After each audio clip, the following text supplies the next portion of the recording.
ആവൃതമാകുന്നു. നമുക്ക് പേടി ഏത് വശത്തുള്ള ആട്ടിൻകൂട്ടമാണ്?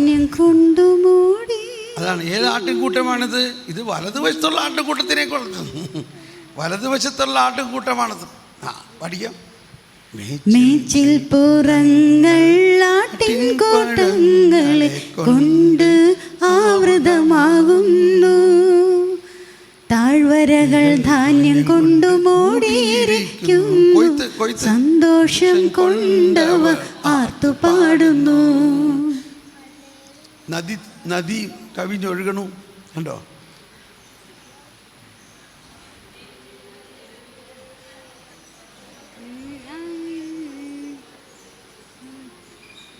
അവിടുന്ന് ഭൂമിയെ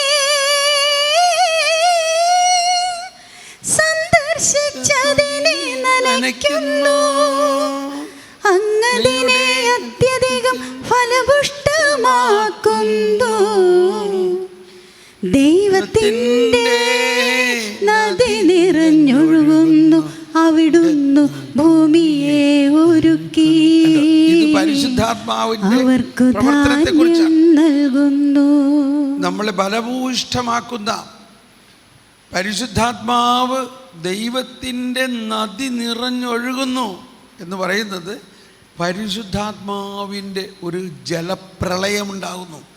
നോഹയുടെ കാലത്തെ ജലപ്രളയം പോലെ വേറെ ഒരു ജലപ്രളയം ഉണ്ടാകും.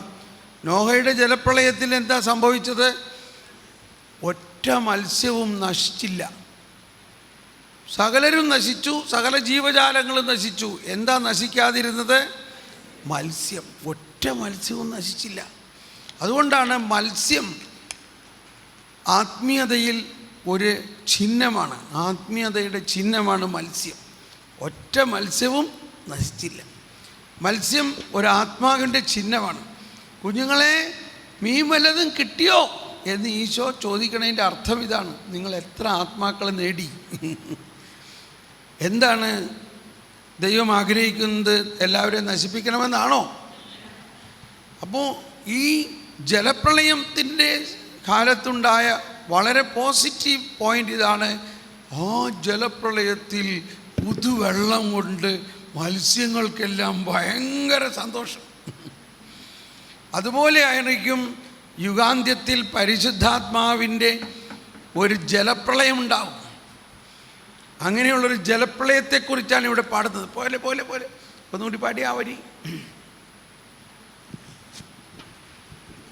അവിടുന്ന് ഭൂമിയെ സന്ദർശിച്ചതിനെ നനയ്ക്കുന്നു. അങ്ങതിനെ അത്യധികം ഫലം.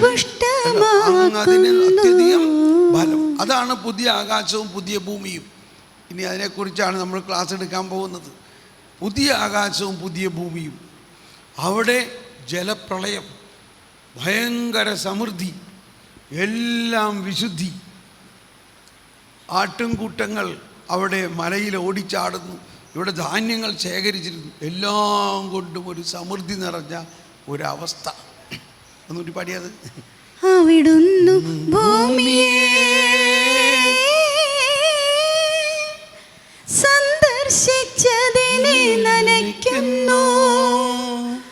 അങ്ങതിനെ അത്യധികം ഫലപുഷ്ടമാക്കുന്നു. എല്ലാവരും ദൈവത്തിൻ്റെ നദി നിറഞ്ഞൊഴുകുന്നു. അവിടുന്ന് ഭൂമിയെ ഒരുക്കി അവർക്കു ധാന്യം നൽകുന്നു. മേച്ചിൽ പുറങ്ങൾ ആട്ടിൻകൂട്ടങ്ങളെ കൊണ്ട് ആവൃതമാകുന്നു. താഴ്വരകൾ ധാന്യം കൊണ്ടു മൂടിയിരിക്കുന്നു. സന്തോഷം കൊണ്ടവർ ആർത്തുപാടുന്നു. ഹല്ലേലൂയ. അപ്പോൾ ഈ കൊയ്ത്ത് എന്തോ ഒരു വലിയൊരു കൊയ്ത്ത്. സമയമില്ല, അതുകൊണ്ട് ബാക്കി ഇനി അടുത്ത ധ്യാനത്തിൽ കേൾക്കാം. സങ്കീർത്തന ധ്യാനം തന്നെ ഒരെണ്ണം ഉണ്ടാകും. സങ്കീർത്തനങ്ങൾ കൂടുതലായിട്ട് വ്യാഖ്യാനിച്ച് ഇനി ഒരുപാട് സങ്കീർത്തനങ്ങളുണ്ട്. ഇപ്പം നിങ്ങൾക്ക് തരാൻ പോകുന്ന CD-യിൽ 41ഓളം സങ്കീർത്തനങ്ങൾ ഏതാണ്ട് ഇതുപോലെ ട്യൂൺ ചെയ്തിട്ടുള്ളതുണ്ട്. പക്ഷേ വ്യാഖ്യാനങ്ങളൊന്നുമില്ല. അത് നിങ്ങൾ പാടും. ഈ വ്യാഖ്യാനങ്ങൾ ഉണ്ടാകുന്നതിൻ്റെ ഫസ്റ്റ് സ്റ്റെപ്പ് ഇത് പാടണം. വായിച്ചാൽ വ്യാഖ്യാനം ഉണ്ടാവില്ല. അതാണ് അതിൻ്റെ രസം. ഇതിങ്ങനെ പാടുമ്പോൾ അതിൽ ക്രിസ്തു കേന്ദ്രീകൃതമായിട്ട് ചിന്തിക്കണം, പുതിയ നിയമ കേന്ദ്രീകൃതമായിട്ട് ചിന്തിക്കണം, യുഗാന്ത്യ കേന്ദ്രീകൃതമായിട്ട് ചിന്തിക്കണം, രക്ഷാകര രഹസ്യങ്ങളെ കേന്ദ്രീകൃതമായിട്ട് ചിന്തിക്കണം. കർത്താവ് കരുണയാണ് എന്നുള്ള അച്ചുതണ്ടിൽ നിന്ന് വേണം മുഴുവനും വ്യാഖ്യാനിക്കാൻ. മറിച്ച് കർത്താവ് ശിക്ഷിക്കുന്ന ഒരു ദൈവമാണെന്ന് ചിന്തിക്കുകയാണെങ്കിൽ that is not the truth. അത് സത്യമല്ല. കർത്താവ് കരുണയാണ്. അപ്പോൾ നമ്മളുടെ ഇന്നർ യൂണിയനിലും നമ്മൾക്ക് ചിലപ്പോൾ നല്ല ഡാർക്ക്നെസ് വരും, പിന്നെ വെളിച്ചം വരും, പിന്നെ കർത്താവ് കുരിശുമ കിടക്കണം. ഇങ്ങനെയൊക്കെയുള്ളത് വരുന്നതിൻ്റെ കാരണം കർത്താവ് കരുണ മാത്രമാണ് എന്ന് നിങ്ങൾ ഉറപ്പിക്കുകയാണെങ്കിൽ ഡാർക്ക് മാത്രമായിരിക്കുള്ളൂ, നൈറ്റ് മാത്രമായിരിക്കുള്ളൂ. അതിന് മനസ്സിലാക്കേണ്ടത് അതാണ് ട്രൂത്ത്. ആ അദൃശ്യനായ ദൈവം നമ്മുടെ ഉള്ളിൽ പൂർണ്ണമായിട്ടും വസിക്കുന്നു. ഇനി ആ വസിക്കുന്ന ദൈവം ശിക്ഷിക്കുന്ന ദൈവമാണെന്ന് വിചാരിക്കുകയാണെങ്കിൽ നമ്മുടെ ഉള്ളിൽ ഈ ഡാർക്ക്നെസ് പോകും. അതായത് ദൈവ സാന്നിധ്യമുണ്ട്, നിങ്ങൾ അക്നോളജ് ചെയ്യുന്നില്ല ദൈവത്തെ ദൈവമായിട്ട്, ദൈവത്തിൻ്റെ ആ കരുണയായിട്ട്. ദൈവം നമ്മുടെ 10,000 താലന്ത് എന്ന് പറഞ്ഞാൽ എത്ര ദനാറയാണ്? 100 മില്യൺ ദനാറ ക്ഷമിച്ചിരിക്കുന്നു. പക്ഷേ നമ്മുടെ അടുത്തുള്ള വേറെ ഒരു സഹോദരിയുടെ 100 ദനാറ നമുക്ക് ക്ഷമിക്കാൻ പറ്റുന്നില്ല. ഈ ഉപമ വളരെ സ്ട്രൈക്കിംഗ് ആണ്. അത് ഇങ്ങനെ മനസ്സിലാക്കണം. 10,000 താലന്ത് എന്ന് പറയുന്നത് 100 മില്യൺ ദനാറേഴ്സ് ആണെന്ന് മനസ്സിലാക്കണം. അത്രയും ദനാറ നമ്മുടെ ക്ഷമിച്ചിരിക്കണു.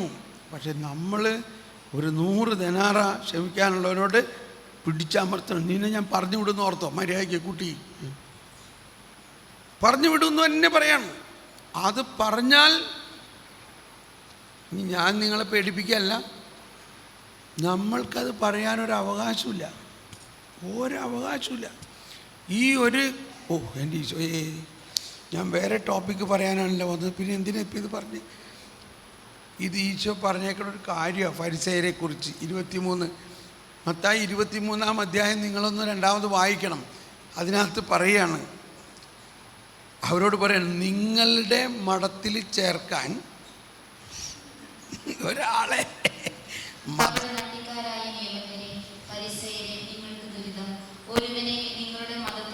കണ്ടോ, മഠത്തിൽ ചേർക്കാൻ എന്നല്ലേ പറഞ്ഞേക്കണേ. ശരിയല്ലേ?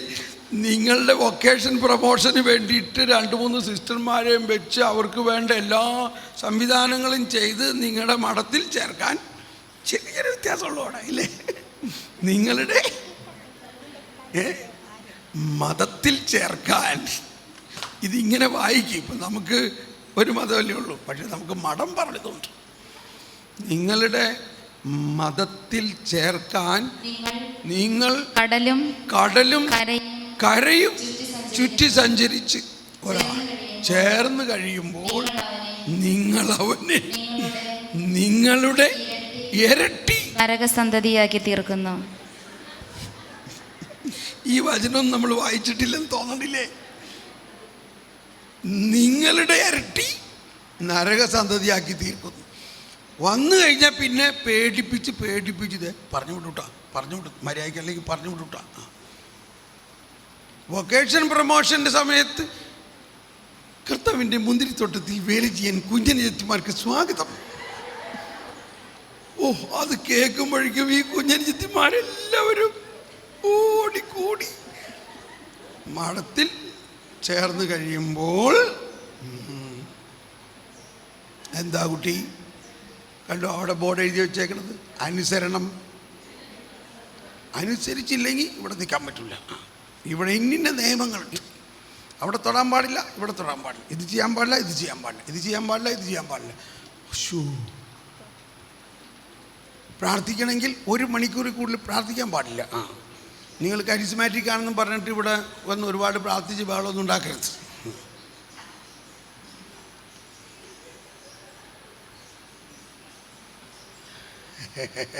എന്നോട് ക്ഷമിക്കണം കേട്ടോ. എൻ്റെ ആത്മാർത്ഥമായ ആഗ്രഹം കരുണയായിരിക്കുക എല്ലാവരോടും. അതാണ് ഞാൻ ഈ പറയണതിൻ്റെ ഉദ്ദേശം. എല്ലാവരെയും ഈശോ വിളിക്കാണ്ട് ഒരാൾ ഈ കോമ്പൗണ്ടിൻ്റെ അകത്ത് കാല് വയ്ക്കില്ല, ഈശോ വിളിക്കാതെ. അതുകൊണ്ട് ഓരോരുത്തരെയും, പ്രത്യേകിച്ച് കാൻഡിഡേറ്റ്സിനെയും ഫോമീസിനെയും എല്ലാം ബഹുമാനിക്കുക. അവർ ഈശോ വിളിച്ചിട്ട് വന്നിരിക്കുന്ന കുഞ്ഞു മക്കളാണ്. അവർ വളരെ നിർമ്മലരാണ്, അവർ പാവപ്പെട്ടവരാണ്. വീട്ടിൽ ഇച്ചിരി കഞ്ഞിയും ചമ്മന്തിയൊക്കെ ആയിട്ടാണ് അവർ കഴിഞ്ഞിരുന്നത്. ഇവിടെ വന്നതോടുകൂടി ആ ദാരിദ്ര്യവും പോയി.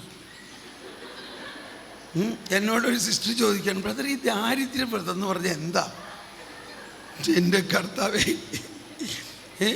അപ്പോൾ ചില കോൺവെൻറ്റുകളിൽ ഒരിക്കൽ യൂറോപ്പിലാണ് ഒരു കോൺവെൻറ്റിൽ മദർ ഹൗസിൽ എന്നെ അപ്പോൾ ധ്യാനിപ്പിച്ച് കഴിഞ്ഞപ്പോൾ മദർ ജനറൽ അവിടെയൊക്കെ എന്നെ കാണിക്കണം. എനിക്ക് കാണാൻ ആഗ്രഹമൊന്നും ഉണ്ടായിരുന്നില്ല. നമുക്ക് എന്തുകൊണ്ടാണ് കാണണേ? നമ്മളൊന്നും കാണാൻ വേണ്ടിയല്ല പോണത്, നമ്മൾ കർത്താവിൻ്റെ കൊടുക്കാനല്ലേ. പക്ഷേ എന്നെ കാണിച്ചത് മുഴുവനും ഇത് ഞങ്ങളുടെ നൊവിഷ്യേറ്റാണ്, ഇവിടെ ഇത്രയും ഫ്രിഡ്ജുണ്ട്, ഇവിടെ മൈക്രോവേവ് ഓവനുണ്ട്, ഇവിടെ എയർ കണ്ടീഷണറുണ്ട്, എല്ലാ സൗകര്യങ്ങളും ഉണ്ട് ഇവിടെ. എന്നിട്ടും ആകെ ഒരു നോവീസേ ഉള്ളൂ.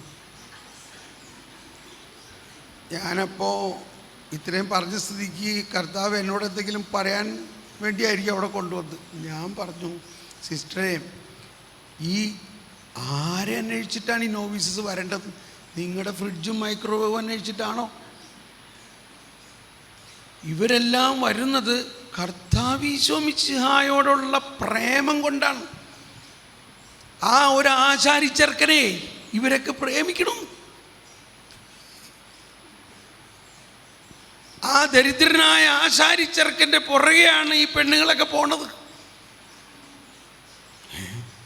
മദർ ജനറലിനോട് ഞാൻ പറഞ്ഞു, അതുകൊണ്ട് അങ്ങനത്തെ ഒരു ദാരിദ്ര്യത്തിൻ്റെ അറ്റ്മോസ്ഫിയർ ഉണ്ടാക്കുക, എങ്കിൽ നിങ്ങളുടെ ആശാരി ഇവിടെ തന്നെ ഇരിക്കും. അങ്ങേരെ വലിയ 5 സ്റ്റാറുകാരനാക്കരുത്.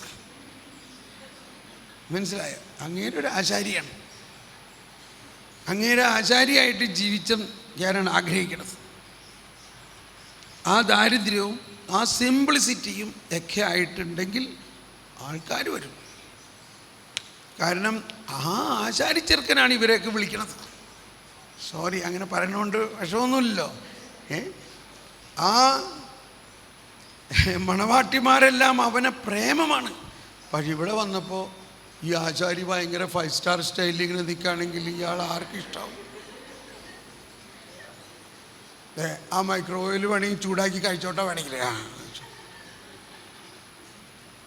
ആ ഫ്രിഡ്ജിൽ ഇറച്ചിരിക്കണ്ട കേട്ടോ, അതെടുത്ത് ചൂടാക്കി സിസ്റ്റർ കഴിച്ചോ. എല്ലാം അവിടെ ഉണ്ട് കേട്ടോ, എല്ലാം അവിടെ സ്റ്റോർ റൂമിലൊക്കെ ഇഷ്ടംപോലെ ഫുഡുണ്ട്, കഴിച്ചോ. ഇതിനൊന്നും അല്ല കന്യാസ്ത്രീമാർ വരണത്. ആണോ? അവർ വരണത് ഈശോയുടെ ആ പ്രേമം, ആ വാക്ക് തന്നെ നമ്മൾ ഉപയോഗിക്കണം. ഈശോയോടുള്ള പ്രേമമാണ് അവരെ കൊണ്ടുവരുന്നത്. അതാണ് ആ ഉത്തമഗീതം മുഴുവനും വായിക്കണം. എന്തോ ആണ് ആ ഉത്തമഗീതത്തിൽ പറഞ്ഞിരിക്കുന്ന പ്രേമം. അത് വിശുദ്ധമായ ഹൃദയത്തിലെ ഒരു പ്രേമമാണത്.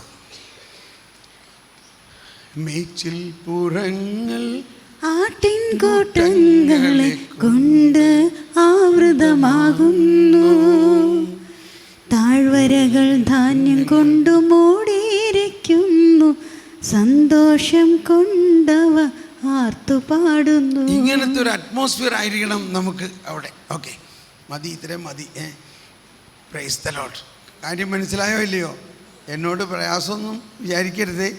ഞാൻ നന്മ മാത്രം ലക്ഷ്യം വെച്ചുകൊണ്ട് പറയണതാണ്. ആരെങ്കിലും എന്നോട് പ്രയാസമുണ്ടെങ്കിൽ ക്ഷമിക്കണം. Praise the Lord.